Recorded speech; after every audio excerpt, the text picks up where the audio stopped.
Hi future doctors, welcome back to Xylem learning. നമ്മുടെ OG സീരീസിൽ നമ്മൾ ഇന്ന് ഡിസ്കസ് ചെയ്യാൻ പോകുന്നത് biotechnology principles and process chapter ആണ്.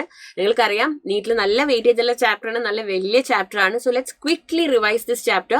ഈ ചാപ്റ്ററിന്റെ ഒരു ഫ്ലോ നമ്മൾ നോക്കുകയാണെങ്കിൽ ഫസ്റ്റ് പാർട്ടിൽ നമ്മൾ പഠിക്കുന്നത് ഇൻട്രൊഡക്ഷൻ ആണ്, definition of biotechnology by EFB, European Federation of biotechnology definition, പിന്നെ 2 principles of biotechnology. Then tools, നമ്മൾ എന്തൊക്കെയാണ് ഒരു റീകോമ്പിനന്റ് DNA കൺസ്ട്രക്ട് ചെയ്യാൻ നമ്മൾ യൂസ് ചെയ്യുന്ന ടൂൾസ് ആണ്. റെസ്ട്രിക്ഷൻ എൻസൈംസ്, പ്ലാസ്മിഡ് വെക്ടേഴ്സ്, ലൈഗേസസ്, പോളിമറേസസ്, ഇവരെയൊക്കെ നമ്മൾ പഠിക്കും. ദെൻ നമ്മൾ DNA ഫ്രാഗ്മെന്റ്സിനെ സെപ്പറേറ്റ് ചെയ്യാൻ വേണ്ടി യൂസ് ചെയ്യുന്ന അഗാരോസ്റ്റൽ ഇലക്ട്രോഫോറസിസ്, അതേപോലെ DNA ആംപ്ലിഫൈ ചെയ്യാൻ വേണ്ടി നമ്മൾ യൂസ് ചെയ്യുന്ന PCR. Then the process of constructing recombinant DNA and purifying our product. അല്ലെ, നമ്മൾ റീകോമ്പിനന്റ് DNA കൺസ്ട്രക്ട് ചെയ്തെടുത്ത് കഴിഞ്ഞിട്ട് നമ്മൾ നമ്മുടെ പ്രോഡക്റ്റ് പ്യൂരിഫൈ ചെയ്തെടുക്കുന്നത് ഡൗൺ സ്ട്രീം പ്രോസസ്സിംഗിലൂടെയാണ്. അപ്പൊ ഇതാണ് നമ്മുടെ ചാപ്റ്ററിന്റെ ഒരു ഫ്ലോ എന്ന് പറയുന്നത്. ഇങ്ങനെയാണ് നമ്മൾ ചാപ്റ്റർ പോകുന്നത്. ഫസ്റ്റ് പാർട്ടിൽ നമ്മൾ എന്താ പഠിക്കുന്നത്? നമ്മുടെ EFBയുടെ ഡെഫിനിഷൻ അല്ലെ, definition of biotechnology according to EFB പറയുന്നത് it is a integration of natural science and organism cells parts thereof or and molecular analogs for products and services എന്നാണ് പറയുന്നത്. അതൊന്നുമില്ല, അതായത് നമ്മൾ ഒരു ലിവിങ് ഓർഗാനിസത്തിനെ ബയോടെക്നോളജിയിലൂടെ നമുക്ക് ജീനുകളെ മാറ്റിയെടുക്കാം, ജീൻസിനെ ഓൾട്ടർ ചെയ്യാം, ജീനിന്റെ കെമിസ്ട്രിയെ മാറ്റാം അല്ലെ. അപ്പൊ നമുക്ക് അതിനെ ഒരു ലിവിങ് ഓർഗാനിസത്തിനെ മുഴുവനായിട്ട് യൂസ് ചെയ്യാം, അല്ലെങ്കിൽ അതിന്റെ സെല്ലുകളെ യൂസ് ചെയ്യാം, അല്ലെങ്കിൽ അതിന്റെ സെല്ലിലെ ചില പാർട്സിനെ, ചില ഓർഗനൽസിനെ നമുക്ക് മാറ്റാം. അപ്പം അല്ലെങ്കിൽ അതിലെ മോളിക്കുലാർ അനലോഗ്സിനെ അതിൽ നിന്ന് കിട്ടുന്ന ചില മോളിക്കുലാർ ബയോമോളിക്യൂൾസ് ആയിട്ടുള്ള വിറ്റമിൻസിനെ അല്ലെങ്കിൽ ചില എൻസൈംസിനെ നമുക്ക് ഇതിനെയൊക്കെ ജെനറ്റിക്കലി മോഡിഫൈ ചെയ്ത് നമുക്ക് ആവശ്യമുള്ള പ്രൊഡക്ട്സ് ഏതൊക്കെയാണ്? വാക്സിൻസ് ആവാം അല്ലെ, മെഡിസിൻസ് ആവാം, ആന്റിബയോട്ടിക്സ് ആവാം, എന്ത് വേണമെങ്കിലും നമുക്ക് ഡെവലപ്പ് ചെയ്തെടുക്കാം. അല്ലെങ്കിൽ സർവീസസ്, മോളിക്കുലർ ഡയഗ്നോസിസിൽ, ജീൻ തെറപ്പിയിൽ, അസുഖങ്ങളെ ഐഡന്റിഫൈ ചെയ്യുന്നതിൽ, അസുഖങ്ങളെ ട്രീറ്റ് ചെയ്യുന്നതിലൊക്കെ നമുക്ക് യൂസ് ചെയ്യാം. അതാണ് ഇവർ പറയുന്ന ഡെഫിനിഷൻ ഓഫ് ബയോടെക്നോളജി. അപ്പൊ ഇതൊക്കെ നടക്കണമെങ്കിൽ 2 പ്രിൻസിപ്പിൾസ് ഉണ്ട്. ഈ 2 പ്രിൻസിപ്പിൾസിനെ ബേസ് ചെയ്തിട്ടാണ് നമ്മുടെ ബയോടെക്നോളജി റൺ ചെയ്യുന്നത്. കാരണം it is a integration of biology with technology അല്ലെ. ജെനറ്റിക് എഞ്ചിനീയറിംഗും ഉണ്ട്, ബയോ പ്രോസസ് എഞ്ചിനീയറിംഗും ഉണ്ട്. ജെനറ്റിക് എഞ്ചിനീയറിംഗ് എന്ന് പറഞ്ഞാൽ ഒന്നുമില്ല, നമ്മൾ ഒരു ജീനിനെ എങ്ങനെ മോഡിഫൈ ചെയ്യുന്നു. ഒരു ഓർഗാനിസത്തിന്റെ ജീനെ നമ്മൾ എടുത്തിട്ട് ഒരു പ്ലാസ്മിഡ് വെക്ടറിലേക്ക് നമുക്ക് ആവശ്യമുള്ള ജീനെ നമ്മൾ സെലക്ട് ചെയ്തെടുക്കുകയാണ് അല്ലേടാ. യെസ്, അതിനെ നമ്മളൊരു പ്ലാസ്മിഡ് വെക്ടറിൽ ഇട്ട് കൊടുക്കുന്നു, അതിനെ ഒരു ഹോസ്റ്റ് സെല്ലിൽ നമ്മൾ കൾച്ചർ ചെയ്തെടുക്കുന്നു, ഇസിന്റ് ഇറ്റ്? യെസ്. അപ്പം നമുക്ക് കിട്ടുന്ന റീകോമ്പിനന്റ് DNAയിൽ നിന്നും അത് എക്സ്പ്രസ്ഡ് ആയി കഴിയുമ്പോൾ നമുക്ക് ആവശ്യമുള്ള പ്രൊഡക്റ്റ്, അതായത് പ്രോട്ടീൻ ആവാം, എൻസൈം ആവാം, നമുക്ക് അതിനെ ഡെവലപ്പ് ചെയ്തെടുക്കാം അല്ലെ. അപ്പൊ ജീനിൽ എന്തെങ്കിലും ഫോൾട്ട് ഉണ്ടെങ്കിൽ, മ്യൂട്ടേഷൻസ് ഉണ്ടെങ്കിൽ അത് നമുക്ക് ഇതുവഴി കറക്റ്റ് ചെയ്തെടുക്കാം. അതാണ് ജെനറ്റിക് എഞ്ചിനീയറിംഗ് എന്ന് പറയുന്നത്, ആ ടെക്നിക്ക്. അപ്പൊ ബയോ പ്രോസസ് എഞ്ചിനീയറിംഗോ, it is a maintenance of sterile microbial contamination free ambience in chemical engineering process to enable growth of only the desired microbe or eukaryotic cell. അതായത് നമ്മൾ ഈ റീകോമിനന്റ് DNA ഒക്കെ construct ചെയ്തെടുത്തു അല്ലെ, അതിനെ നമ്മളൊരു ഹോസ്റ്റ് സെല്ലിൽ വളർത്തുമ്പോൾ നമ്മൾ അവർക്ക് വളരാനുള്ള എല്ലാ അസെപ്റ്റിക് കണ്ടീഷൻസും റെഡി കൊടുക്കണം. അതായത് ഒരു കണ്ടാമിനേഷനും ഇല്ലാതെ നമ്മുടെ ബാക്ടീരിയയ്ക്ക് മൾട്ടിപ്ലൈ ചെയ്ത് നമുക്ക് ആവശ്യമുള്ള പ്രോട്ടീനും എൻസൈമും ഒക്കെ നമുക്ക് തരാൻ വേണ്ടി പറ്റണം അല്ലെ. അപ്പൊ അതുവഴി നമുക്ക് ആവശ്യമുള്ള ആന്റിബയോട്ടിക്സ്, വാക്സിൻസ്, എൻസൈംസ് ഒക്കെ നമുക്ക് ഉണ്ടാക്കിയെടുക്കാം. ഇതാണ് ബയോ പ്രോസസ് എഞ്ചിനീയറിംഗ് എന്ന് പറയുന്നത്. So these are the 2 principles of biotechnology, genetic engineering and bio process engineering. ഇനി നമ്മൾ നോക്കുമ്പോൾ അതൊക്കെ വഴി നമുക്ക് biotechnology deals with a lot of things. നമുക്ക് കിട്ടിയിരിക്കുന്ന ഒരുപാട് യൂസ്ഫുൾ ബെനിഫിറ്റ്സ് ആണ്. ടെസ്റ്റ് ട്യൂബ് ബേബീസിനെ ഉണ്ടാക്കുക, ഇൻവിട്രോ ഫെർട്ടിലൈസേഷനിലൂടെ പുതിയ ജീനുകളെ സിന്തസൈസ് ചെയ്തെടുക്കുക, DNA വാക്സിൻസിനെ നമുക്ക് ഉണ്ടാക്കിയെടുക്കുക അല്ലെ. അങ്ങനെ ഒരുപാട്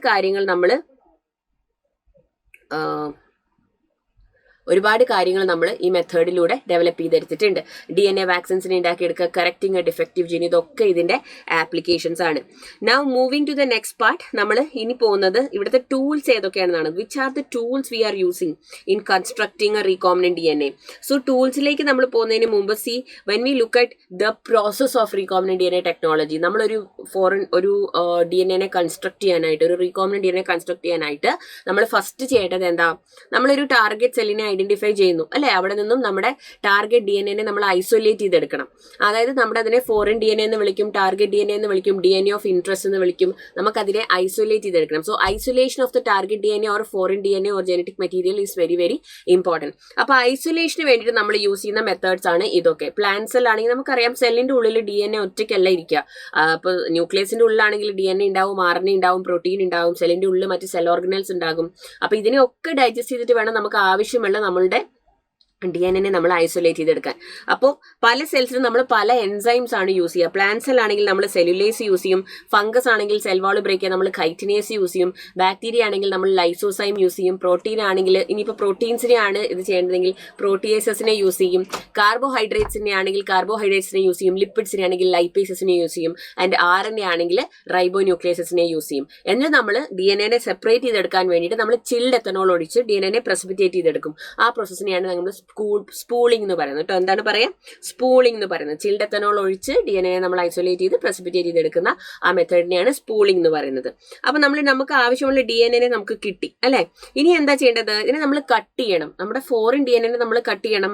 അറ്റ് ദ സെയിം ടൈം നമ്മൾ ഏത് പ്ലാസ്മിഡ് വെക്ടറിലാണോ ഈ DNA ഇട്ട് കൊടുക്കാൻ പോകുന്നത് അതിനെയും നമ്മൾ കട്ട് ചെയ്യണം. So cutting of the DNA നമ്മൾ അതിന് യൂസ് ചെയ്യുന്ന മോളിക്കുലാർ സീസേഴ്സ് ആണ് റെസ്ട്രിക്ഷൻ എൻഡോന്യൂക്ലിയേസസ് എന്ന് പറയുന്നത്. എന്താണ് റെസ്ട്രിക്ഷൻ എൻഡോന്യൂക്ലിയേസസ് അല്ലെങ്കിൽ റെസ്ട്രിക്ഷൻ എൻസൈംസ്? റെസ്ട്രിക്ഷൻ എൻസൈംസ് പറയുന്ന ഒരു ഗ്രൂപ്പ് ഓഫ് എൻസൈംസ് ആണ്. They belong to nucleases.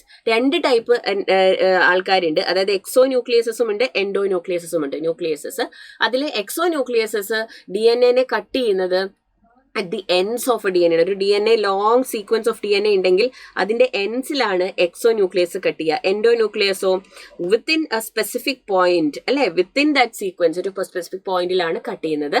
അപ്പൊ നമ്മൾ പല ടൈപ്പ് ഉണ്ട്. ഫസ്റ്റ് ഡിസ്കവർ ചെയ്ത റെസ്ട്രിക്ഷൻ എൻസൈം ആയിരുന്നു HIND2 എന്ന് പറയുന്നത്. ഹീമോഫിലസ് ഇൻഫ്ലുവൻസ എന്ന് പറയുന്ന ബാക്ടീരിയയിൽ നിന്നാണ് നമുക്ക് അതിനെ കിട്ടിയത്.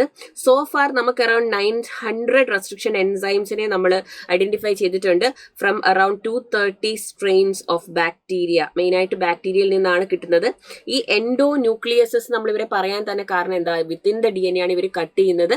And they are also known as molecular Caesar's. അപ്പൊ നമ്മുടെ ഫോറിൻ DNAനെയും കട്ട് ചെയ്ത് ചെറിയ ചെറിയ ഫ്രാഗ്മെന്റ്സ് ആക്കാൻ വേണ്ടി നമ്മളെ ഇവർ ഹെൽപ്പ് ചെയ്യുന്നുണ്ട്. അപ്പൊ ഇവിടെ നെയിമിംഗ് പറയുകയാണെങ്കിൽ ഇവരുടെ നെയിമിംഗ് ഭയങ്കര സ്പെസിഫിക് ആണ്. ഇപ്പൊ നമ്മൾ V are looking at EcoR1 അല്ലെ.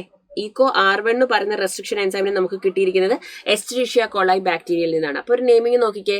First letter is the genus of the bacteria. E stands for Escherichia. Then CO stands for the species of the bacteria. Coli ആണല്ലോ, അപ്പോൾ സ്പീഷീസ് ഓഫ് ദ ബാക്ടീരിയ. അടുത്ത letter R stands for the strain of the bacteria from which it was isolated. അതായത് എസ്ചെരീഷ്യ coli RY13 എന്ന് പറയുന്ന bacterial സ്ട്രെയിനിൽ നിന്നാണ് നമുക്ക് ഇതിനെ കിട്ടിയിരിക്കുന്നത്. അപ്പം R stands for the strain and Roman number 1 the order in which the enzyme was isolated. ഏത് ഓർഡറിലാണ് നമ്മൾ ആ എൻസൈമിനെ ഐസൊലേറ്റ് ചെയ്തത്? So 1 stands for that. അപ്പം ഇതൊക്കെയാണ് റെസ്ട്രിക്ഷൻ എൻസൈം. പല രീതിയിലാണ് റെസ്ട്രിക്ഷൻ എൻസൈംസ് കട്ട് ചെയ്യുക കേട്ടോ. അപ്പൊ അവർ കട്ട് ചെയ്യുന്ന സമയത്ത് അവരൊരു DNA ലെങ്തിനെ ഇൻസ്പെക്ട് ചെയ്യും. എന്നിട്ട് അവരൊരു സീക്വൻസിനെ ഐഡന്റിഫൈ ചെയ്യും. അപ്പൊ ഇവർ കട്ട് ചെയ്യുന്ന ആ സ്പെസിഫിക് സീക്വൻസിനെ നമ്മൾ റെക്കഗ്നീഷൻ സീക്വൻസ് എന്ന് പറയും. അപ്പം ഓരോ റെസ്ട്രിക്ഷൻ എൻഡോ ന്യൂക്ലിയസും റെക്കഗ്നൈസ് ചെയ്യുന്നത് ഒരു പാലിൻഡ്രോമിക് സീക്വൻസിനെയാണ്. എന്താണ് പാലിൻഡ്രോം?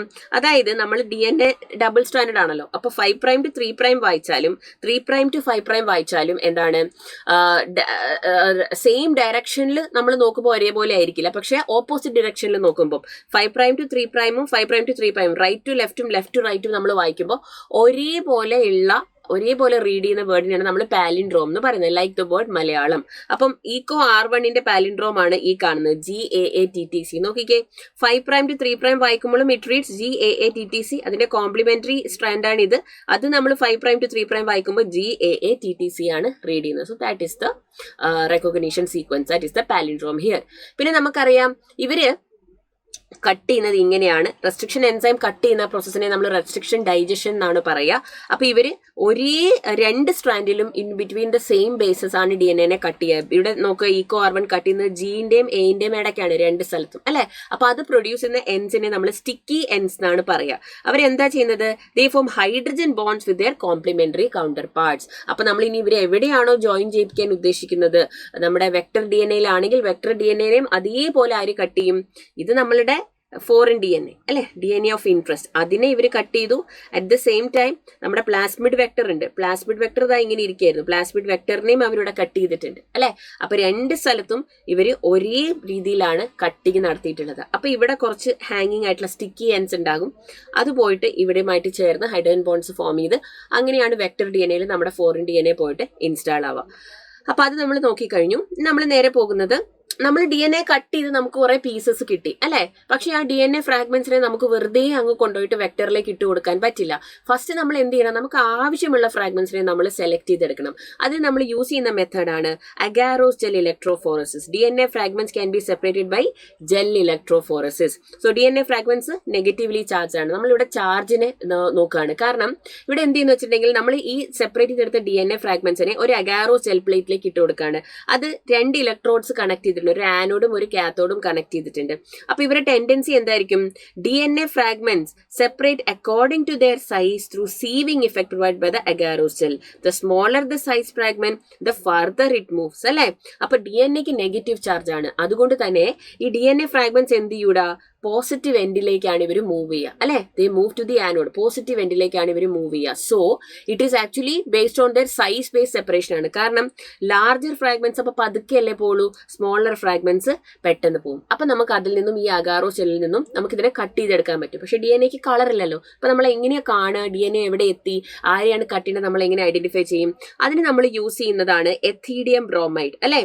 അതൊരു ഡൈ ആണ്. സോ അത് നമ്മൾ UV റേഡിയേഷൻ ഇട്ട് കൊടുത്തിട്ടുണ്ടെങ്കിൽ ബ്രൈറ്റ് ഓറഞ്ച് കളർ ബാൻഡ്സ് ആയിട്ട് നമുക്ക് DNA കാണാൻ പറ്റും. ഓക്കെ, അങ്ങനെ നമ്മൾ DNA വിഷ്വലൈസ് ചെയ്തിട്ട് അതിൽ നിന്ന് നമ്മൾ കട്ട് ചെയ്തെടുക്കും. The DNA bands are cut out.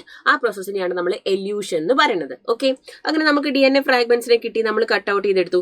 ഇനി നമ്മൾ എന്താ ചെയ്യുക, നമ്മൾ ഈ കട്ട് ചെയ്ത സമയത്ത് നമ്മുടെ ഫ്രാഗ്മെന്റിനെ നമ്മൾ കട്ട് ചെയ്തു സെപ്പറേറ്റ് ചെയ്തൊക്കെ എടുത്തു അല്ലെ, ഫോറിൻ DNA. അതേ സമയത്ത് തന്നെ നമ്മൾ ഇവരെ എടുത്തിട്ട് നമുക്ക് നമ്മുടെ റീകോമിനന്റ് DNA ഉണ്ടാക്കണ്ടേ. അപ്പൊ നമ്മൾ ക്ലോണിംഗ് വെക്ടറിൽ ഇട്ട് കൊടുക്കണം. അപ്പൊ നമ്മൾ ക്ലോണിംഗ് വെക്ടർ എന്ന് വെച്ചിട്ടുണ്ടെങ്കിൽ മോളിക്കുലാർ വെഹിക്കിൾസ് ആണ് അല്ലെ. മോളിക്കുലാർ സീസേഴ്സ് ആണ് റെസ്ട്രിക്ഷൻ എൻസൈം, മോളിക്കുലാർ വെഹിക്കിൾസ് ആണ് cloning vectors. They are the DNA molecules that can carry a foreign DNA segment and replicate inside the host cells. അപ്പോൾ ഒരുപാട് ഫീച്ചേഴ്സ് ഉണ്ട്. ഒരു ക്ലോണിംഗ് വെക്ടറിന്റെ ഫീച്ചർ ആണ് അവർക്കൊരു ഒറിജിൻ ഓഫ് റെപ്ലിക്കേഷൻ ഉണ്ടായിരിക്കും, because they are capable of autonomous replication. പിന്നെ അവർക്കൊരു സെലക്റ്റബിൾ മാർക്കർ ഉണ്ടാവും, ബാക്ടീരിയക്ക് റെസിസ്റ്റൻസ് കൊടുക്കുന്ന, ലൈക്ക് ആന്റിബയോട്ടിക് റെസിസ്റ്റൻസ് ജീൻസ് അല്ലെ. അതായത് ഏതിലാണ് ഫോറിൻ DNA കയറിയിട്ടുള്ളത്, ഏതിലാണ് റീകോമിനന്റ് DNA ഉള്ളത്, ഏതിലാണ് ഇല്ലാത്തത് നമുക്ക് ഐഡന്റിഫൈ ചെയ്യാൻ വേണ്ടിയിട്ട് സെലക്റ്റബിൾ മാർക്കർ ജീൻസിനെ നമുക്ക് ഉപയോഗിക്കാൻ പറ്റും. ട്രാൻസ്ഫോർമേഷൻ എന്ന് പറയുന്ന പ്രോസസ്സാണ് നമ്മുടെ DNA ഹോസ്റ്റലിലേക്ക് ഇൻട്രൊഡ്യൂസ് ചെയ്ത് കൊടുക്കുന്ന പ്രോസസ്സ്. പല ടൈപ്പ് ഓഫ് ട്രാൻസ്ഫോർമേഷൻ ഉണ്ട് കേട്ടോ. അപ്പൊ ട്രാൻസ്ഫോർമെന്റ് ആണോ, അതായത് ഫോറിൻ DNA കയറിയിട്ടുള്ള ഒരു ഹോസ്റ്റ് സെല്ലാണെങ്കിൽ, ഒരു ബാക്ടീരിയൽ സെല്ലാണെങ്കിൽ നമ്മൾ അതിനെ ഒരു ട്രാൻസ്ഫോർമെന്റ് എന്ന് പറയും, അല്ലെങ്കിൽ നമ്മൾ അതിനെ ഒരു നോൺ ട്രാൻസ്ഫോർമെന്റ് എന്ന് പറയും. അപ്പൊ ഇതിൽ ഏതാണ് അത് എന്ന് ഐഡന്റിഫൈ ചെയ്യാൻ നമ്മൾ യൂസ് ചെയ്യുന്ന സെലക്റ്റബിൾ മാർക്കേഴ്സ് അവർക്ക് ഉണ്ടാകും. പിന്നെ ക്ലോണിംഗ് സൈറ്റ്സ് ഉണ്ടാകും. ഇവിടെ കാണിച്ചിരിക്കുന്നത് PBR322 എന്ന് പറയുന്ന ഒരു ആർട്ടിഫിഷ്യലി കൺസ്ട്രക്റ്റഡ് ആയിട്ടുള്ള പ്ലാസ്മിഡ് വെക്ടർ ആണ്. നാച്ചുറൽ ആയിട്ട് ബാക്ടീരിയയിൽ ഉണ്ടാവുന്ന പ്ലാസ്മിഡ് വെക്ടേഴ്സ് ഉണ്ട്, ആർട്ടിഫിഷ്യലി നമ്മൾ ഉണ്ടാക്കിയെടുക്കുന്നതും ഉണ്ട്. ഇവിടെ നോക്കിക്കേ, ഇവർക്ക് ആംപിസിലിൻ റെസിസ്റ്റൻസ് ഉണ്ട്, ടെട്രാസൈക്ലിൻ ഉണ്ട്, ഓറിസൈറ്റ് ഉണ്ട്, ഒറിജിൻ ഓഫ് റെപ്ലിക്കേഷൻ ഉണ്ട്, ROP ഉണ്ട് അല്ലെ, proteins that are coding for the replication of the plasmid. ഇവരെല്ലാവരും ഇതിലുണ്ട്. പക്ഷെ ഇവിടെ നോക്കി, ഇവിടെ ഒരുപാട് റെസ്ട്രിക്ഷൻ എൻസൈമിന്റെ റെക്കഗ്നിഷൻ സൈറ്റ്സ് മക്കൾ കാണുന്നില്ലേ. പക്ഷെ അത് ആക്ച്വലി ഒരു ഐഡിയൽ ഫീച്ചർ അല്ല. കാരണം ഒരു പ്ലാസ്മിഡിന് vector should have only a few recognition sites. More than one recognition sites generate several fragments which complicates gene cloning ആണ് പറയുന്നത്. അപ്പം 1 to few, ഏറ്റവും കുറവ് റെക്കഗ്നിഷൻ സൈറ്റ് ഉള്ളതാണ് ഏറ്റവും നല്ലത്. കാരണം അവിടെ കട്ട് ചെയ്യുന്ന അതേ ആൾ തന്നെ ഇവിടെയും കട്ട് ചെയ്തിട്ട് ഇൻസേർട്ട് ചെയ്യുന്നു. അത് വളരെ സിമ്പിൾ ആയിട്ട് നമുക്ക് റീകോമിനന്റ് DNA കൺസ്ട്രക്ട് ചെയ്യാൻ വേണ്ടി നമ്മളെ ഹെൽപ്പ് ചെയ്യും. ഓക്കെ, അപ്പൊ ഇതൊക്കെയാണ് നമ്മളുടെ എന്താ പറയാ മക്കളെ പ്ലാസ്മിഡ് വെക്ടറിന്റെ ഫീച്ചേഴ്സ് എന്ന് പറയുന്നത്. അപ്പൊ അത് നമ്മൾ നോക്കിക്കഴിഞ്ഞു. ഇനി നമ്മൾ നോക്കുകയാണ്, നമ്മൾ ഇത്രയാണ് നമ്മൾ ചെയ്തത്. നമ്മുടെ ഫോറിൻ DNA നമ്മൾ റെസ്ട്രിക്ഷൻ എൻസൈമിനെ വെച്ച് കട്ട് ചെയ്തു. അതേ റെസ്ട്രിക്ഷൻ എൻസൈമിനെ വെച്ചിട്ട് നമ്മൾ പ്ലാസ്മിഡ് വെക്ടറിനെയും കട്ട് ചെയ്തു. നമ്മൾ കട്ട് ചെയ്തെടുത്ത ഫ്രാഗ്മെന്റ്സിനെ നമ്മൾ അഗാരോസ് ജെൽ ഇലക്ട്രോഫോറസിലൂടെ സെപ്പറേറ്റ് ചെയ്തു. ഇനി നമ്മൾ അതിനെ ആംപ്ലിഫൈ ചെയ്യുന്നുണ്ട്, DNA ആംപ്ലിഫിക്കേഷൻ. എന്താണ് amplification? Making many copies of the DNA അല്ലെ. നമ്മൾ ഉണ്ടാക്കിയെടുത്ത DNAയുടെ മെനി കോപ്പീസ് നമുക്ക് കിട്ടും. അപ്പൊ മെനി കോപ്പീസ് ഉണ്ടാക്കിയെടുക്കുന്ന പ്രോസസ്സിനെയാണ് നമ്മൾ PCR, പോളിമറൈസ് ചെയിൻ റിയാക്ഷൻ എന്ന് പറയുന്നത്. പോളിമറൈസ് ചെയിൻ റിയാക്ഷൻ മക്കള് ഒരുപാട് പ്രാവശ്യം മുമ്പ് പഠിച്ചിട്ടുള്ളതാണ്. That is nothing but it is a technique of amplifying the DNA. നമുക്ക് കിട്ടിയ DNA ഫ്രാഗ്മെന്റിന് നമുക്ക് many copies, millions of copies ഉണ്ടാക്കിയെടുക്കാം. അതിന് 3 സ്റ്റെപ്സ് ആണ് മെയിൻ ആയിട്ടുള്ളത്: ഡീനേച്ചറേഷൻ, അനീലിംഗ് ആൻഡ് എക്സ്റ്റൻഷൻ. ഡീനേച്ചറേഷനിൽ നമ്മൾ എന്താ ചെയ്യുന്ന, നമ്മുടെ ഡബിൾ സ്റ്റാൻഡേർഡ് ആയിട്ടുള്ള DNA നമ്മൾ ഡീനേച്ചർ ചെയ്യും, അതിനെ സിംഗിൾ സ്റ്റാൻഡ്സ് ആക്കി മാറണം. അപ്പൊ നമ്മൾ ഹൈ ടെമ്പറേച്ചർ അവരെ എക്സ്പോസ് ചെയ്യും അല്ലെ. അതാണ് denaturation. Because DNA is temperature sensitive. അപ്പൊ ഹൈ ടെമ്പറേച്ചറിൽ അവർ ഡീനേച്ചർഡ് ആവും, സെപ്പറേറ്റഡ് ആവും. അപ്പൊ നമുക്ക് 2 സിംഗിൾ സ്ട്രാൻഡ്സ് കിട്ടുവേ. ആ സിംഗിൾ സ്ട്രാൻഡ്സിലേക്ക് നമ്മൾ പ്രൈമേഴ്സിനെ ഇട്ട് കൊടുക്കും.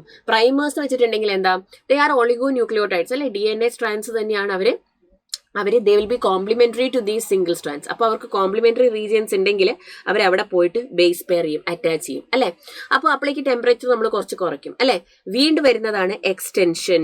അപ്പോൾ എക്സ്റ്റൻഷനിലാണ് തെർമസ് അക്വാറ്റിക്കസ് എന്ന് പറയുന്ന ഒരു DNA ബാക്ടീരിയയിൽ നമുക്ക് കിട്ടിയ ഒരു എൻസൈം വരുന്നത്. That is Taq DNA polymerase അല്ലെ. Taq DNA polymerase. ഇതിനെ നമുക്ക് കിട്ടുന്നത് ഇതൊരു തെർമോസ്റ്റേബിൾ എൻസൈം ആണ്. ഹൈ ടെമ്പറേച്ചറിൽ ഇതിന് സർവൈവ് ചെയ്യാൻ പറ്റും. കാരണം ഇതൊക്കെ നടക്കുന്ന DNA ഡീനേച്ചർ ചെയ്ത് അതേപോലെ മെയിൻറ്റെയിൻ ചെയ്യണമെങ്കിൽ നമ്മൾ ഹൈ ടെമ്പറേച്ചറിൽ ഇത് നടത്താൻ പറ്റുള്ളൂ. അതുകൊണ്ടാണ് നമ്മൾ ഈ എൻസൈമിനെ യൂസ് ചെയ്യുന്നത്. അപ്പം നമ്മൾ ടാക് പോളിമറേസും ഡിയോക്സി ന്യൂക്ലിയോടൈഡ്സ് നമ്മുടെ പ്രൈമേഴ്സും കൂടി വന്നിട്ട് ഇവിടെ അങ്ങ് എക്സ്റ്റെൻഡ് ചെയ്യും അല്ലെ. ഈ പ്രൈമേഴ്സ് അറ്റാച്ച് ചെയ്ത സ്ഥലങ്ങളിൽ അങ്ങ് എക്സ്റ്റെൻഡ് ചെയ്ത് അതിനെ ഒരു കംപ്ലീറ്റ്ലി ഡബിൾ സ്റ്റാൻഡേർഡ് DNA ആക്കി മാറ്റും. അങ്ങനെ നമുക്ക് കിട്ടിയ ആ DNA നമുക്ക് approximately up to 1 billion times വരെയൊക്കെ നമുക്ക് ആംപ്ലിഫൈ ചെയ്തെടുക്കാം. ഇതാണ് PCR, പോളിമറൈസ് ചെയിൻ റിയാക്ഷൻ. നമ്മളപ്പോൾ DNA മെനി കോപ്പീസ് ഉണ്ടാക്കിയെടുക്കുന്നു. അതുവഴി നമ്മൾ എന്താ ചെയ്യുന്നത്? വി ആർ ഇൻസേർട്ടിങ് ഇറ്റ് അല്ലേ. നമ്മൾ നമ്മുടെ റീകോമിനന്റ് DNA കൺസ്ട്രക്ട് ചെയ്തു. So we put it into the plasmid അല്ലെ. Now we have to insert ട്രാൻസ്ഫോർമേഷനിലൂടെ നമുക്ക് insert it into the host cell. ഇപ്പൊ നമുക്കിപ്പോൾ റീകോമിനന്റ് ആയിട്ടുള്ള പ്ലാസ്മിഡ് കിട്ടി because it is having are എന്താ മക്കളെ പറയാ പ്ലാസ്മിഡ് DNA, റീകോമിനന്റ് DNA. പക്ഷെ ഇവിടെ ഒരു പ്രശ്നമുണ്ട്. ഇതിപ്പോ ഒരു റീകോമിനന്റ് പ്ലാസ്മിഡ് നമ്മുടെ പ്ലാസ്മിഡ് വെക്ടർ ആണ്. ഇത് പ്ലാസ്മിഡ് വെക്ടറിന് മക്കളെ എല്ലാവരും ശ്രദ്ധിക്കുന്നുണ്ടെന്ന് വിചാരിക്കുന്നു. ഇത് എന്താണ്? ഇവരുടെ ആംപിസിലിൻ റെസിസ്റ്റൻസ് സൈറ്റും ഇത് ഇവരുടെ ടെട്രാസൈക്ലിൻ റെസിസ്റ്റൻസ് സൈറ്റും ആണ്. അപ്പൊ നമ്മൾ എന്ത് ചെയ്യുന്നു വെച്ചിട്ടുണ്ടെങ്കിൽ ഈ ടെട്രാസൈക്ലിൻ റെസിസ്റ്റൻസ് സൈറ്റിൽ തന്നെ ഇവർക്ക് മറ്റൊരു ജീനും കൂടെ ഉണ്ട്. അതായത് ബീറ്റാ ഗാലക്ടോസിഡേസ് എൻസൈമിന് വേണ്ടി കോഡ് ചെയ്യുന്ന ജീൻ കേട്ടോ. ബീറ്റാ ഗാലക്ടോസിഡേസ് എൻസൈമിന് വേണ്ടി കോഡ് ചെയ്യുന്ന ജീനും ഇവിടെ ഉണ്ട്. നമ്മുടെ ഫോറിൻ DNA നമ്മൾ കൊണ്ടുവരികയാണ്. ഈ ഫോറിൻ DNA കട്ട് ചെയ്ത നമ്മുടെ ഫ്രാഗ്മെന്റ് അല്ലെ, അതിനെ നമ്മൾ കൊണ്ടുവന്ന് ഇടുന്നത് ഈ ബീറ്റാ ഗാലക്ടോസിസും ടെട്രാസൈക്കിളും ഇരിക്കുന്ന സൈറ്റിലാണ്. അപ്പൊ ഇവിടെ എന്താ സംഭവിക്കുക? 2 ജീൻ ഇവിടെ ഇനാക്ടിവേറ്റ് ആകും. അതായത് ടെട്രാസൈക്ലിൻ റെസിസ്റ്റൻസും ഇനാക്ടിവേറ്റ് ആകും, ബീറ്റാ ഗാലക്ടോസിഡേസിന് വേണ്ടി കോഡ് ചെയ്യുന്ന ജീനും ഇനാക്ടിവേറ്റ് ആകും. Okay, so due to the insertion of the foreign DNA ഈ ബീറ്റാ ഗാലക്ടോസിഡേസ് ജീൻ ഇനാക്ടിവേറ്റ് ആയില്ലേ. അതിനെയാണ് നമ്മൾ എന്ത് വിളിക്കുക? Insertional inactivation. എന്താ വിളിക്കുക മക്കളെ? Insertional inactivation. പക്ഷെ ഇതിന്റെ പ്രത്യേകത എന്താണെന്നറിയോ? ഈ ബീറ്റാ ഗാലക്ടീസ് ഇവിടെ ഇങ്ങനെ ഉണ്ടായിരുന്നെങ്കിൽ അതെന്തെന്ന് വെച്ചിട്ടുണ്ടെങ്കിൽ അതിന് കളർ ഫോം ചെയ്യാൻ പറ്റും. ആ എൻസൈം പ്രൊഡ്യൂസ് ചെയ്തിട്ടുണ്ടെങ്കിൽ ബീറ്റാ ഗാലക്ടോസിഡേസ് എൻസൈം പ്രൊഡ്യൂസ് ചെയ്യാൻ കളർ ഫോം ചെയ്യാൻ പറ്റും. അതായത് ഇറ്റ് പ്രൊഡ്യൂസസ് ബ്ലൂ കളർ. അപ്പൊ നമ്മൾ ഇതേ പ്ലാസ്മിഡിനെ നമ്മളൊരു ഹോസ്റ്റ് സെല്ലിലേക്ക് ഇട്ട് കൊടുത്ത് കഴിയുമ്പോൾ ആ ഹോസ്റ്റ് സെല്ലിന്റെ ഉള്ളിൽ ഇത് ചെന്നിട്ടുണ്ടെങ്കിൽ ഓക്കെ ഇവർക്ക് കളർലെസ് കോളനീസേ ഫോം ചെയ്യാൻ പറ്റുള്ളൂ. കാരണം ബീറ്റാ ഗാലക്ടോസിസ് ഇനാക്ടിവേറ്റ് ആയില്ലേ. അപ്പോൾ കളർലെസ് കോളനീസ് ആണെങ്കിൽ അത് നമ്മുടെ എന്താണ്? റീകോമിനന്റ് DNA ഉള്ള റീകോമിനന്റ് സെൽസ് ആണ്. ട്രാൻസ്ഫോർമെന്റ്സ് വിത്ത് റീകോമിനൻസ് ആണ് ആ ബാക്ടീരിയ ഫോം ചെയ്യുന്നത് കളർലെസ് കോളനീസ് ആണെങ്കിൽ. കളറുള്ള കോളനീസ് ആണെങ്കിലോ അവിടെ ഫോറിൻ DNA കയറിയിട്ടില്ല. അപ്പോൾ എന്താണ്? ബീറ്റാ ഗാലക്ടോസിസ് എക്സ്പ്രസ്ഡ് ആയി, അപ്പോൾ ബ്ലൂ കളർ പ്രൊഡ്യൂസ് ചെയ്തു. സോ കളർ ഉള്ള കോളനീസ് ആണെങ്കിൽ അവർ നോൺ റീകോമിനൻസ് ആണ് നമുക്ക് മനസ്സിലാക്കാം. അങ്ങനെ നമുക്ക് നമ്മുടെ റീകോമിനന്റ് സെൽസിനെ നമുക്ക് സെലക്ട് ചെയ്തെടുക്കുകയും ചെയ്യാം. ഓക്കെ, ഇത് സെലക്ഷന് വേണ്ടിയിട്ടുള്ള നല്ലൊരു ഇമ്പോർട്ടന്റ് ആയിട്ടുള്ള ഒരു പ്രോസസ്സാണ്. അതാണ് മിസ് ഇവിടെ പറഞ്ഞിരിക്കുന്നത്. കണ്ടോ, gene coding for beta galactosidase enzyme. അതിനെ നമ്മൾ എന്ത് ചെയ്തു? ഇൻസേർഷൻ ഇനാക്ടിവേഷനോടെ ഇനാക്ടിവേറ്റ് ആക്കി. അപ്പോൾ അവർക്ക് ടെട്രാസൈക്ലിൻ റെസിസ്റ്റൻസും ഇല്ല, അതേപോലെ തന്നെ എന്താ പറയുക, അവർക്ക് ബീറ്റാ ഗാലക്ടോസിസും ഇല്ല. അപ്പം ആംപിസിലിൻ ഇട്ടാൽ അവർ വളരും, ടെട്രാസൈക്കിളിന് അവർ വളരില്ല. അപ്പം നമ്മുടെ ട്രാൻസ്ഫോർമെൻസിൻ വിത്ത് റീകോമിനൻസിനെ ഐഡന്റിഫൈ ചെയ്യാൻ വേണ്ടിയിട്ട് നമ്മൾ എന്ത് ചെയ്യും? കോളനിയുടെ കളർ നോക്കിയാൽ മതി. കളർലെസ് കോളനീസ് ആണെങ്കിൽ എന്താണ്? അത് റീകോമിനന്റ് ഉണ്ട്, കാരണം ബീറ്റാ ഗാലക്ടോസിസ് ജീന് ഇനാക്ടിവേറ്റ് ആണ് അല്ലെ. അങ്ങനെ നമുക്ക് ഐഡന്റിഫൈ ചെയ്ത് സെലക്ട് ചെയ്യാൻ വേണ്ടിയിട്ട് പറ്റും. പിന്നെ നമ്മൾ ട്രാൻസ്ഫോർമേഷൻ, അതായത് ഇതൊക്കെ നടക്കണമെങ്കിൽ എന്താണ്? ഹോസ്റ്റ് സെല്ലിലേക്ക് നമ്മുടെ ഇത് കയറണം, ബാക്ടീരിയൽ സെല്ലിലേക്ക് നമ്മുടെ പ്ലാസ്മിഡ് കയറണം. പ്ലാസ്മിഡ് വിത്ത് റീകോമിനന്റ് DNA കയറണം അല്ലേ. അതിനുവേണ്ടി പല മെത്തേഡ്സ് ഉണ്ട് കേട്ടോ. അതായത് ഫസ്റ്റത്തെ മെത്തേഡാണ് ഒരു പ്ലാന്റ് സെല്ലാണെങ്കിൽ നമ്മൾ ഉപയോഗിക്കുന്നതെങ്കിൽ പ്ലാന്റ് സെല്ലിലേക്ക് നാച്ചുറൽ ആയിട്ട് DNA കയറ്റാൻ ഉപയോഗിക്കുന്ന നാച്ചുറൽ ജെനറ്റിക് എഞ്ചിനീയർ ആണ് നമ്മുടെ TI plasmid. TI plasmid from micro bacterium. അതിനെ നമുക്ക് യൂസ് ചെയ്തിട്ട് പ്ലാന്റ് സെല്ലിലേക്ക് നമുക്ക് എന്ത് കയറ്റി വിടാം? നമ്മുടെ ഈ പ്ലാസ്മിഡിനെ നമുക്ക് അലോങ് വിത്ത് ഫോറിൻ DNA നമുക്ക് കയറ്റി വിടാൻ വേണ്ടിയിട്ട് പറ്റും. ഓക്കെ, ഇനി നമ്മൾ യൂസ് ചെയ്യുന്നത് ഒരു ആനിമൽ സെല്ലാണെങ്കിൽ നമുക്ക് റെട്രോ വൈറസിനെ യൂസ് ചെയ്യാം. റെട്രോ വൈറസിനെ യൂസ് ചെയ്തിട്ട് നമ്മുടെ ഫോറിൻ DNA അവരുടെ കൂടെ ഇട്ടിട്ട് നമുക്ക് അവരെ കയറ്റി വിടാം. ഇനി ബാക്ടീരിയ, അതായത് അവരുടെ വൈറൽ DNA റിമൂവ് ചെയ്ത് നമ്മുടെ ഫോറിൻ DNA ഇട്ട് കൊടുത്താൽ മതി അല്ലെ. അവർ പോയിട്ട് ആനിമൽ സെല്ലിനെ ഇൻഫെക്ട് ചെയ്തോളും. ഇനി അതല്ലെങ്കിൽ ഒരു ബാക്ടീരിയൽ സെൽ ആണെങ്കിലോ നമുക്ക് പ്ലാസ്മിഡ് വെക്ടേഴ്സ് യൂസ് ചെയ്യാം. നമ്മൾ ബാക്ടീരിയോഫാജസിനെ യൂസ് ചെയ്യും. ബാക്ടീരിയോഫാജ് എന്ന് പറഞ്ഞാൽ വൈറസ് ഇൻഫെക്റ്റിംഗ് ബാക്ടീരിയ ആണ് അല്ലെ. പക്ഷെ കോമൺ ആയിട്ട് നമ്മൾ യൂസ് ചെയ്യുന്നത് പ്ലാസ്മിഡ് വെക്ടേഴ്സിനെ തന്നെയാണ് ട്രാൻസ്ഫോർമേഷന്. പിന്നെ വെറുതെ അങ്ങ് കയറ്റി വിടാനും പറ്റൂല. ബാക്ടീരിയൽ സെല്ലിനൊക്കെ നല്ല സ്ട്രോങ് സെൽ എൻവലോപ്പ് ഉണ്ട് അല്ലേ. അപ്പൊ നമ്മൾ ആദ്യം എന്ത് ചെയ്യണം, സെൽ എൻവലോപ്പ് ബാക്ടീരിയൽ സെല്ലിനെ ഹോസ്റ്റ് സെല്ലിനെ നമ്മൾ കോമ്പീറ്റന്റ് ആക്കണം. അതിനുവേണ്ടി ഫസ്റ്റ് നമ്മൾ അതിനെ ഒരു ഡൈവാലൻ കാറ്റോൺ വെച്ച് ട്രീറ്റ് ചെയ്യും. നമ്മൾ യൂസ് ചെയ്യുന്നതാണ് നമ്മുടെ Ca2+. അത് സെൽ വോളിൽ പോർസ് ഉണ്ടാക്കും. പിന്നെ നമ്മൾ ഹീറ്റ് ഷോക്ക് ട്രീറ്റ്മെന്റ് കൊടുക്കും, ഒരു 42 ഡിഗ്രി സെൽഷ്യസിലേക്ക് ചൂടാക്കും. അപ്പോഴേക്കും പതുക്കെ ഇതൊന്ന് ലൂസനപ്പ് ആയിട്ട് ആ DNA ഉള്ളിലോട്ട് അങ്ങ് കയറിപ്പോവും. പിന്നെ ഐസ് ട്രീറ്റ്മെന്റിൽ അത് വീണ്ടും പഴയ പോലെയാവും. അങ്ങനെ നമ്മുടെ DNA ഈ ഹോസ്റ്റലിന്റെ ഉള്ളിലേക്ക് എത്തണം. കാരണം ഹോസ്റ്റലിനെ റപ്ചർ ചെയ്യാണ്ട് വേണ്ടേ നമുക്കിത് ചെയ്യാൻ വേണ്ടിയിട്ട്. ഓക്കെ, പിന്നെയുള്ള മെത്തേഡാണ് ഫിസിക്കൽ മെത്തേഡാണ് നമ്മുടെ ജീൻ ഗൺ മെത്തേഡ്, ബയോലിസ്റ്റിക് മെത്തേഡ് അല്ലെങ്കിൽ പാർട്ടിക്കിൾ ജീൻ ഗൺ മെത്തേഡ് എന്ന് പറയും. അതായത് നമ്മുടെ ഗോൾഡ് ആൻഡ് ടങ്സ്റ്റൺ എന്ന് പറയുന്ന മെറ്റൽസിനെ നമ്മൾ DNA വെച്ചിട്ട്, നമ്മുടെ റീകോമിനന്റ് DNA വെച്ചിട്ട് ഇങ്ങനെ എന്താ പറയുക, ഒന്ന് നല്ലപോലെ കവർ ചെയ്തിട്ട് കോട്ട് ചെയ്തിട്ട് നമ്മൾ അതിനെ ഒരു ജീൻ ഗൺ വെച്ച് ഹൈ വെലോസിറ്റിയിൽ നമ്മൾ അങ്ങ് പുഷ് ചെയ്ത് വിടുകയാണ്. എങ്ങോട്ടേക്ക് മക്കളെ? നമ്മുടെ പ്ലാന്റ് സെല്ലിന്റെ ഉള്ളിലേക്ക്. അപ്പോൾ പ്ലാന്റ് സെല്ലിലേക്ക് നമ്മൾ ട്രാൻസ്ഫർ ചെയ്യാൻ യൂസ് ചെയ്യുന്ന മറ്റൊരു മെത്തേഡാണ് ജീൻ ഗൺ അല്ലെങ്കിൽ ബയോലിസ്റ്റിക് അല്ലെങ്കിൽ particle gene gun method. Similarly animal സെല്ലിൽ നമ്മൾ യൂസ് ചെയ്യുന്ന മറ്റൊരു മെത്തേഡാണ് മൈക്രോ ഇഞ്ചക്ഷൻ എന്ന് പറയും. At the same time animal സെല്ലിലേക്കാണ് നമ്മൾ ഇങ്ങനെ ട്രാൻസ്ഫോം ചെയ്യാൻ ഉദ്ദേശിക്കുന്നതെങ്കിൽ അതിന് നമ്മൾ യൂസ് ചെയ്യുന്ന മെത്തേഡാണ് മൈക്രോ ഇഞ്ചക്ഷൻ. അപ്പോൾ മൈക്രോ ഇഞ്ചക്ഷനോടെ നമ്മൾ എന്താ ചെയ്യുക, നമ്മൾ ഡയറക്റ്റ് ആയിട്ട് ന്യൂക്ലിയസിന്റെ ഉള്ളിലേക്ക് നമ്മുടെ ഈ ഫോറിൻ DNA നമുക്ക് ഇഞ്ചക്ട് ചെയ്ത് കൊടുക്കാൻ വേണ്ടി പറ്റും. അങ്ങനെ ട്രാൻസ്ഫോർമേഷൻ നടന്നു. നമ്മൾ മറ്റേ കളേഴ്സ് ഓഫ് ദ കോളനി ഒക്കെ യൂസ് ചെയ്ത് നമ്മുടെ ട്രാൻസ്ഫോർമേഷനെ സെലക്ട് ചെയ്തു. ഇനി നമ്മൾ നേരെ പോകുന്നത് ഡൗൺ സ്ട്രീം പ്രോസസ്സിങ്ങിലേക്കാണ്. So what we have to do, നമുക്ക് ഒബ്റ്റെയിൻ ചെയ്യാനുള്ള പ്രൊഡക്റ്റിനെ നമ്മളൊരു ബയോ റിയാക്ടറിൽ അല്ലെ വളർത്താൻ വേണ്ടിയിട്ട് പോവാണ്. സോ ഇതാണ് ഒരു ബയോ റിയാക്ടർ എന്ന് പറയുന്നത്. ഇവിടെ നമ്മൾ അവർക്ക് temperature control, pH control, aeration എല്ലാം കൊടുക്കുന്നുണ്ട്. ന്യൂട്രിയൻ മീഡിയ അല്ലെ നമ്മൾ സപ്ലൈ ചെയ്ത് കൊടുക്കുന്നുണ്ട്. പല ടൈപ്പ് കൾച്ചേഴ്സ് ഉണ്ട് കേട്ടോ. കണ്ടിന്യൂസ് കൾച്ചർ ഉണ്ട്, ബാച്ച് കൾച്ചർ ഉണ്ട്. കണ്ടിന്യൂസ് കൾച്ചർ എന്ന് പറഞ്ഞിട്ടുണ്ടെങ്കിൽ എന്താ, അതിൽ നമ്മൾ കണ്ടിന്യൂസ് ആയിട്ട് ഇവർക്ക് ന്യൂട്രിയൻ മീഡിയ ഇങ്ങനെ കൊടുത്തുകൊണ്ടിരിക്കും. ബാച്ച് കൾച്ചർ എന്ന് പറഞ്ഞാൽ ഒരു ബാച്ച് റൺ ചെയ്തു, അത് നമ്മൾ സെലക്ട് ചെയ്തു, അത് സ്റ്റോപ്പ് ചെയ്തു, അങ്ങനെയായിരിക്കും. അപ്പം ഇവിടെ നോക്കിക്കേ, ഇവിടെ host bacterial cell with recombinant DNA നമ്മളിവിടെ ഇട്ട് കൊടുക്കുകയാണ്. അതാണ് നമ്മുടെ ഇനോക്യുലം അല്ലെ, അതിനെ നമ്മളിവിടെ വളർത്തുകയാണ്. അപ്പൊ ഈ ബാക്ടീരിയ മൾട്ടിപ്ലൈ ചെയ്ത് വളരുന്നതനുസരിച്ച് നമ്മുടെ റീകോമിനന്റ് DNA മൾട്ടിപ്ലൈ ചെയ്യില്ലേ? യെസ്, അതിന്റെ കുറേ നമുക്ക് ആവശ്യമുള്ള ആ റീകോമിനന്റ് DNA എക്സ്പ്രസ്ഡ് ആയാൽ നമുക്ക് ആവശ്യമുള്ള പ്രോട്ടീനോ എൻസൈമോ എന്താന്ന് വെച്ചാൽ നമുക്ക് കിട്ടും അല്ലെ. അപ്പം നമ്മൾ അവർക്ക് ന്യൂട്രിയൻ മീഡിയം പ്രൊവൈഡ് ചെയ്യണം. ഈ ന്യൂട്രിയൻ മീഡിയത്തിൽ എന്തൊക്കെയാണ് നമ്മൾ കൊടുക്കുക? വിറ്റമിൻസ് ഉണ്ടാകും, കാർബൺ സോഴ്സ് ഉണ്ടാവും, നൈട്രജൻ സോഴ്സ് ഉണ്ടാവും, ഓർഗാനിക് ആസിഡ്സ് ഉണ്ടാവും, ഗ്രോത്ത് ഹോർമോൺസ് ഉണ്ടാക്കും. അവരുടെ വളർച്ചയ്ക്ക് ആവശ്യമായിട്ടുള്ളതെല്ലാം നമ്മൾ സപ്ലൈ ചെയ്യും. അങ്ങനെ നമ്മൾ ആ ബാക്ടീരിയനെ ഏറ്റവും ക്ലീൻ സ്റ്റെറൈൽ ആയിട്ടുള്ള എൻവറോൺമെന്റിൽ അല്ലെ, എയറേഷൻ ഉണ്ട്, ടെമ്പറേച്ചർ ഉണ്ട്, pH എല്ലാം കൊടുത്ത്, ബാക്ടീരിയക്ക് ഇതൊക്കെ ഇമ്പോർട്ടന്റ് ആണല്ലോ, അവർ മൾട്ടിപ്ലൈ ചെയ്യും. നമ്മുടെ റീകോമിനന്റ് DNA മൾട്ടിപ്ലൈ ചെയ്യും, അത് എക്സ്പ്രസ്ഡ് ആകും. അതിൽ നമുക്ക് നമ്മുടെ ഡിസൈഡ് പ്രോട്ടീനോ എന്താന്ന് വെച്ചാൽ നമുക്ക് കിട്ടും. അതിനെ നമ്മൾ കണ്ടോ ഒരു ചെറിയ ഔട്ട്ലെറ്റ് പൈപ്പിലൂടെ സെപ്പറേറ്റ് ചെയ്ത് പ്യൂരിഫൈ ചെയ്ത് എടുക്കും. ഇതാണ് ഡൗൺ സ്ട്രീം പ്രോസസ്സിംഗ് എന്ന് പറയുന്നത്. അങ്ങനെ നമ്മൾ നമ്മുടെ റീകോമിനന്റ് DNA കൺസ്ട്രക്ട് ചെയ്തു, നമ്മുടെ പ്രൊഡക്റ്റിനെ നമ്മൾ ഐസൊലേറ്റ് ചെയ്യുകയും ചെയ്തു. ഇതാണ് നമ്മുടെ എൻറ്റയർ ചാപ്റ്ററിന്റെ ഒരു ഫ്ലോ എന്ന് പറയുന്നത്. ഐ ഹോപ്പ് നിങ്ങൾക്ക് ഓവറോൾ പ്രോസസ്സ് ഒന്ന് ക്ലിയർ ആയി എന്ന് വിചാരിക്കുന്നു. എല്ലാ കാര്യങ്ങളും മിസ് എക്സ്പ്ലെയിൻ ചെയ്തിട്ടുണ്ട്. നല്ലപോലെ റിവൈസ് ചെയ്യുക, ക്വസ്റ്റ്യൻസ് ചെയ്യുക. Thank you.